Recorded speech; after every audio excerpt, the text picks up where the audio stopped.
So I'm up on the roof getting ready to install the ridge vents and cut the slots in the shingles. Slots are already cut in the roof sheathing.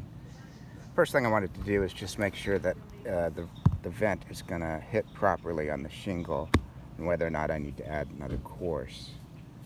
Ideally, you want it to hit just below the nail line so you have most of the shingle below it exposed.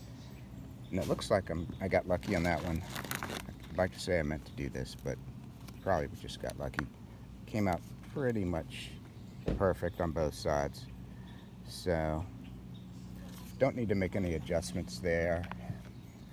When I shingled this a few months ago, I just overlapped things and nailed it down to keep it watertight until I got back to it. So now I'm cut a couple slots just to figure out where everything is. I've got a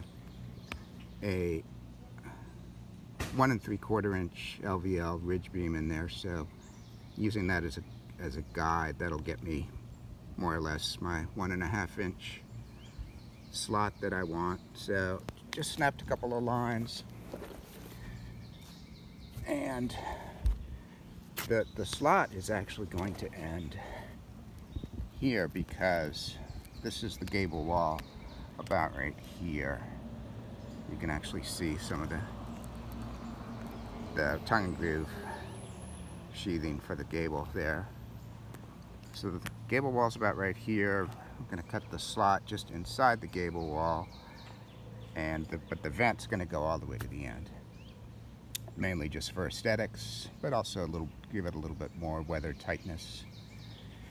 And then down on this end, just going to cut it about 6 inches short of this intersecting wall. The wall is actually back behind this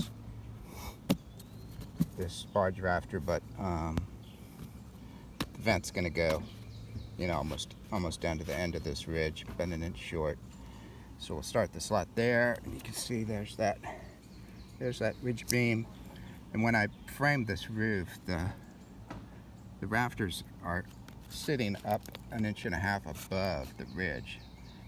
So that gives me that slot. It gives me that airspace without having to have a huge slot cut on either side of the beam. So got those snapped. I'm just going to cut those shingles with a hook knife. Open up that slot, and then I'll be ready to start putting down vents. So we'll do that next.